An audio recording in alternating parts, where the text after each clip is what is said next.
කටින් අල්ලගන්න එක එක වහයි හරක වගේ කියනවා නෙමෙයි හරිද?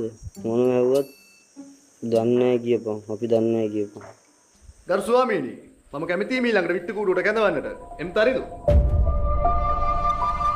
තරින්දු මෝඩ හරකෙක් වෙන්න එපා. කීප විදියට වැඩේ කරපන්. තමුන් මෙම නිවසට ඇතුල් වූ පසු මුලින්ම ගියේ අල්මාරිය ළඟටද?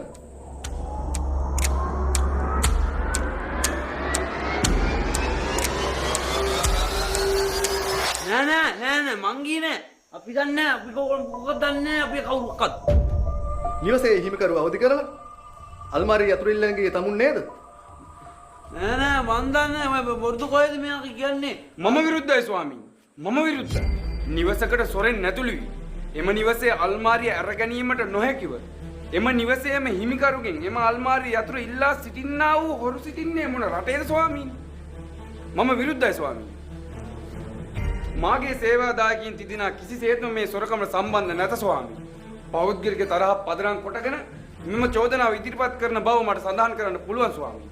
එම නිසා මෙම කරුණාකාරණා සැලකිල්ලටගෙන මාගේ සේවාදායකයන් තිදෙනා මෙම චෝදනාවෙන් නිදොස් කොට නිදහස් කර දෙන මෙන් මං ඉල්ලා සිටිමි ස්වාමීනි. එපමණයි ස්වාමීනි.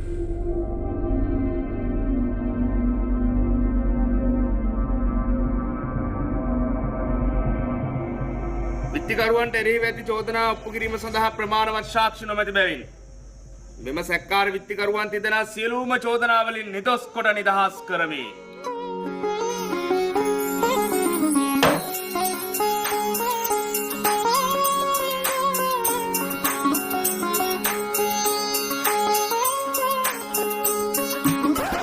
අයියේ මේ කවුද යතුරු? දැන් දෙන්නේ නැත්තම් ගෙදරට ගෙනල්ලා දෙන්න. අර දාවිල අයියා එදා කලබලයට රංගෙවිලානේ.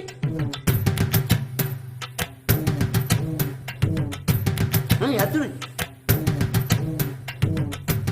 හරිනේ.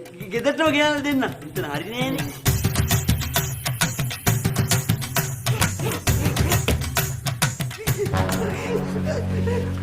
බබා මොඩේ තලිදු. මාගේ පෞකාර මිතුරෝ නිසා ලතවේ හිරගේ අවසා